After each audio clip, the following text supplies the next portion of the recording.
Welcome to the Consistent 24, where we turn habits into success and talents into profits. Let's get started.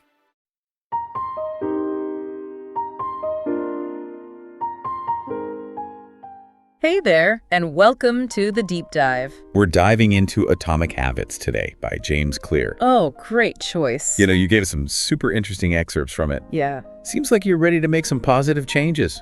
Ones that actually stick around, Well, yeah, that's the thing, isn't it? Right. Everyone wants to be better, Totally. but figuring out how, It's tough. that's the real challenge. And that's what Atomic Habits is all about, really. It's about those small changes. Those little things you do consistently that add up over time. The compound effect. It's like compound interest, but for your habits. Precisely. Small changes, consistently applied, yield incredible results over time. Exactly. That 1% improvement each day, that can snowball, right? It's amazing how much it can snowball. It's not always obvious at first, though. We tend to overestimate the significance of those big, dramatic changes. Totally. And underestimate the power of those tiny, incremental improvements. And you know what's funny? Clear's a perfect example of that. How so? Well, in the book, he talks about his own story, like recovering from that really bad accident. Right. He used these tiny habits to rebuild his life, going from like a medically induced coma to being an academic All-American. Oh, wow. Talk about walking the walk. That's incredible. It's wild, right? Yeah. And then he takes those same principles and uses them to build his business, Wow. even to write this very book. It really makes you think this stuff works. Oh, it definitely works. His own success is a testament to that. In fact, he used these same principles to build his platform. Oh, really? Tell me more. Well, he started small, right? Just publishing articles a couple of times a week.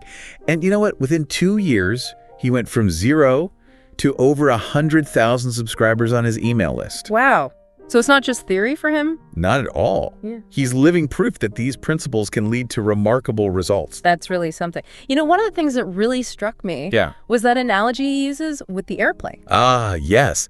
The power of small course corrections. Exactly. It's such a vivid illustration. It really drives home the point, right? It does. Like if you were to shift an airplane's course by just a tiny bit, just a few degrees, you could end up hundreds of miles off course. Hundreds of miles. Yeah. Just from that small shift. It really puts things into perspective, doesn't it? Those small changes to our routines, they can have huge consequences down the line. They really can. It's like that butterfly effect in action, wouldn't you say? It totally is. And the thing is, we so often overestimate the importance of those big, sweeping gestures, those grand pronouncements of change. We do. And we underestimate the significance of consistency, of those small, incremental steps taken day after day. It's so true. It's like that saying, a journey of 1,000 miles begins with a single step. Exactly. And Clear actually gives a fantastic example of this in the book. Right. The British cycling team. Yeah. They were, for a long time, kind of mediocre. Really? Yeah, they were nothing special. But then they decided to embrace this philosophy of small improvements. They focused on making 1% improvements in everything they did. Everything. Everything. From the type of pillows the athletes were using to the way they washed their hands. Wow, that's dedication to detail. Absolutely. And you know what? These small changes added up. They must have. They led to a string of unprecedented victories for the team. You're kidding. I'm not. They became world dominating. It's a testament to the power of those seemingly insignificant tweaks. That's incredible. I have to admit, I'm surprised I missed that part in the book. You should go back and read it. It's a really inspiring example of how small changes can make a massive difference. I definitely will. But here's where things get really interesting to me. Oh.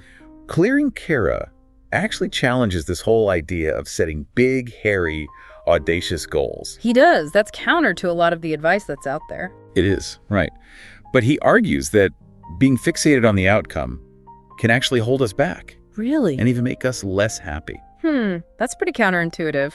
You'd think striving for something big would be motivating. Right. It's not what we're used to hearing. So what does he suggest we do instead? Well, he's all about systems over goals. The systems over goals. Instead of focusing on what you want to achieve, he says to focus on who you want to become. Interesting. So it's more about the journey than the destination. In a way, yes. That makes sense when you think about it. It's about falling in love with the process of becoming the best version of yourself. Okay, I like that. And that's where his concept of identity-based habits comes in. Identity-based habits. Okay, now I'm really intrigued. Tell me more. So it's more about who you're becoming through those habits, not just the end result. It's like you're crafting an identity, right? Exactly. Clear argues that real lasting change, it comes from changing how you see yourself, your own beliefs. Mm-hmm. Your habits, they shape who you are, absolutely. Right. But it also works the other way around. Oh, interesting. Your identity, that shapes your habits too. Okay, I'm following you. So give me an example. How would I use that, practically speaking? Well, let's say instead of saying, I want to run a marathon, Yeah. you'd say, I'm a runner. I'm a runner. Right. You're shifting from wanting to embodying. When your actions and how you see yourself are aligned, it's so much easier to make choices that support your goals. It's like you're not just changing what you do, you're changing who you believe you are. Exactly. And when you see yourself as that person, the habits, they just become this natural extension of that identity. It's not a chore, it's just who you are. That's really powerful. Okay, so then how do we actually build those habits, those actions that line up with this new identity? Didn't Clear have those like 4 laws of behavior change or something? He did, 4 of them, yeah. And they're catchy, which I appreciate. Oh, good. I like catchy. Lay it on me. So for a habit to really stick, to become part of you, he says you got to make it obvious, attractive, easy, and satisfying. Okay, I can remember that. Make it obvious, attractive, easy, and satisfying. It's like a recipe. And speaking of recipes, thinking about those 4 laws, environment seems like a huge part of it, don't you think? Oh, absolutely. Clear really emphasizes how much our surroundings influence our behavior. We're way more likely to do something if it's easy and convenient. Oh, tell me about it. Yeah. It's like out of sight, out of mind, but for good habits instead of just forgetting where I put my keys. Right. And he actually gives that example, like, you want to eat healthier. Mm-hmm. If your kitchen is stocked with junk food, Oh, it's over. it's going to be an uphill battle. It's not impossible, but you're making it so much harder on yourself. Oh, 100%. I'm speaking from experience here. And that's why he talks about creating separate zones for different activities. Okay, separate zones. Like having a dedicated workspace, Mm-hmm. a calming area specifically for relaxing, that sort of thing. Having these designated spaces can really reinforce the behavior you want. Makes a lot of sense. It's like if I try to work from the couch, Yeah. I'm doomed. Yeah. I end up like scrolling through my phone, or suddenly I'm very interested in whatever's on TV. But when you're at your desk, Different story. I actually get stuff done. It's like putting on my work hat. so exactly, you're creating an environment that supports your goals, not one that sabotages them. I like that, supporting your goals. And it's not just about making good habits easy. It's also about, well, making those bad habits harder. Okay, yeah, less appealing. Tell me more about that. So Clear talks about adding friction to the things you want to do less of. So let's say you're trying to cut back on screen time. Always a good goal. You might, I don't know, hide the TV remote. Or even unplug the TV altogether. I actually do that. With my phone, if I'm really trying to focus, I'll put it in a whole other room. That's great. It's all about making those distractions less accessible. Because let's face it, we only have so much willpower. Oh, willpower is a finite resource for sure. It's like a muscle that gets tired. Exactly. And by designing our environment strategically, we're giving our willpower a little break. I love that. Work smarter, not harder. Right. But you know, speaking of willpower, sometimes even a well-designed environment isn't enough. Motivation or lack thereof, that could be a real struggle for a lot of people. I know I struggle with it. Oh, absolutely. It's easy to be gung-ho at the start. New year, new you. All the enthusiasm in the world. But then reality sets in. The initial excitement fizzles out. Oh, I know that story all too well. Tell me, how do we get past that? What does Clear say about those inevitable slumps? Well, he has this idea. He calls it the Goldilocks rule. The Goldilocks rule. Okay, I'm intrigued. Okay, the Goldilocks rule. So, is this about finding the perfect bowl of porridge to keep us going? Not quite, though. A little comfort food never hurts. It's about finding that sweet spot, you know? The task needs to be challenging enough to keep you engaged, keep you coming back for more. I see, so it can't be too easy. Exactly.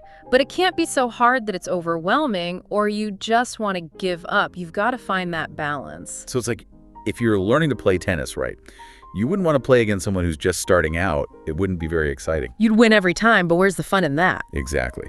But you wouldn't want to play against, like, Serena Williams right off the bat either. You'd get trounced. You'd be picking up your teeth off the court.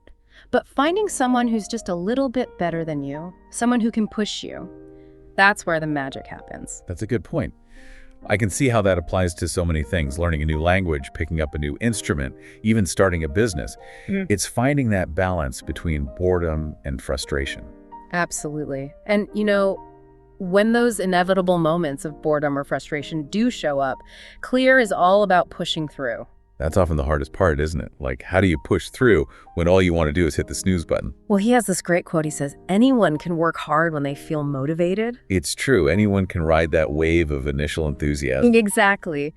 It's the ability to keep going when work isn't exciting that makes the difference. That's so true. Success isn't about being in the zone all the time. Yeah. It's about those days when you don't feel like it, but you show up anyway. It's about building that consistency, showing up for yourself, even when it's hard. And that actually reminds me, Clear also talks about the power of reflection. Oh, yes. Like hitting the pause button and taking stock of things. Precisely. Reviewing your habits, seeing what's working, what's not. He talks about this program used by the Los Angeles Lakers. They called it their Career Best Effort Program. Okay, the Lakers, professional basketball players. What's their secret? Well, they would meticulously track each player's stats, every little detail. And they used that data to identify areas for improvement, both individually and as a team. That's incredible. It's like that saying, what gets measured gets managed. Exactly. You can't improve what you don't track. And when it comes to tracking habits, Clear is all about those habit trackers, right? Oh, I was wondering when those would come up. The little charts where you mark off each day. They seem so simple. They are simple, but they work. And there's actually a lot of psychology behind it. First of all, it makes your habit obvious. You're constantly reminded of your goal just by seeing that visual record. I can see that. Out of sight, out of mind, right? Exactly. But it's more than that. There's something so satisfying about getting to check off a day. Oh, 100%. Feels like a win. It is a win. Each check mark, that's a small victory. Little wins add up. They really do. And they create this sense of momentum. Plus, it keeps you accountable. It's like you don't want to break the chain. Exactly. And those check marks, they tap into that desire for instant gratification that we were talking about earlier. Our brains love those little rewards. True. We're simple creatures at heart. But let's be real. Sometimes even those little wins, they aren't enough. There are times when we need a bigger push. And that's where those commitment devices come in. Okay, commitment devices. That sounds kind of intense. It's not as scary as it sounds, I promise. Think of them as ways to lock in good behavior ahead of time. Like a safety net for your goals. Exactly. They make it harder to slip up, or they automate good decisions so you don't even have to think about it. Okay, now I need an example. Paint me a picture. Well, Clear talks about the writer Victor Hugo. Okay, Victor Hugo, famous French writer. He had this deadline. He really needed to finish this book, but he was also easily distracted, loved to go out instead of working. A man after my own heart. So what'd he do? So he locked away all of his clothes. He locked them up, couldn't leave the house if he had nothing to wear. I mean, you gotta admire the dedication, but that's pretty extreme. It is, but it worked. He got the book done, and don't worry, there are tons of less drastic commitment devices out there. Okay, good. Because I'm not sure I'm ready to part with my wardrobe just yet. What are some other examples? Well, think about those single-serving snacks, to prevent overeating, or using a website blocker to stay off social media when you should be working. Oh, those are good. It's like outsourcing your self-control. Exactly. And it reminds me, Clear's a big fan of using technology to our advantage.